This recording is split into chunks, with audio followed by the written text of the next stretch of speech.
আজকে আমি রান্না করব চিংড়ি দিয়ে মোচার ঘন্ট। মোচাটা খোসা ছাড়িয়ে কেটে নেব। 250 গ্রাম চিংড়ি মাছ নিয়েছি। মাছগুলো মাথা ও লেজ ফেলে দেব, আর মাছ বরাবর কালো শিটটা টেনে ফেলে দিতে হবে। নমস্কার বন্ধুরা, সবাইকেই স্বাগত জানাই। এখন গরম পানিতে দিয়ে দিলাম লবণ। মোচাটা সিদ্ধ করে নেব।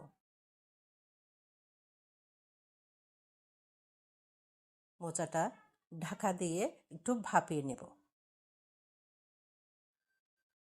হয়ে গেছে, এখন আমি নামিয়ে নিলাম। দিয়ে দিলাম আলু। আলুটা একটু ভেজে নেব।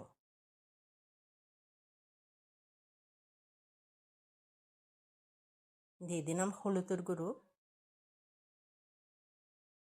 একটু নাড়াচাড়া করে আলুটা ভাপিয়ে নিলাম।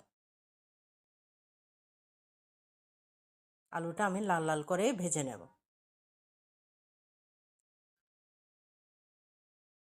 ভাজা হয়ে গেছে, আমি নামিয়ে নিলাম। একই তেলে দিয়ে দিলাম চিংড়ি মাছ। চিংড়ি মাছটাও একটু ভেজে নিচ্ছি। এখন দিয়ে দেব পেঁয়াজ। পেঁয়াজটা নেড়ে চেড়ে দিয়ে দেব মোচা।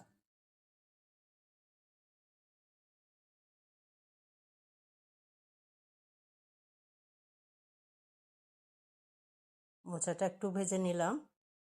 এখন দিয়ে দেব আদা বাটা 1 চামচ।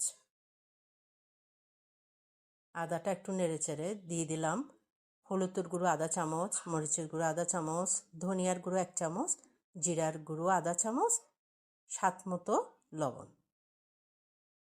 সব মশলা আমি একসাথে ভেজে নিচ্ছি। দিয়ে দিলাম আলু ভাজা। সব উপকরণ আমি একসাথে ভেজে নিলাম।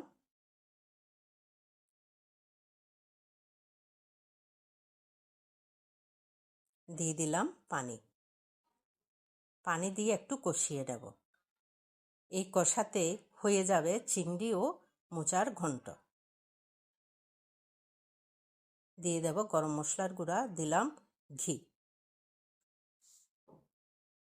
আপনারা আমার মতো করে এভাবে রান্না করলে গরম ভাতের সাথে সবাই চেটেপুটে খাবে।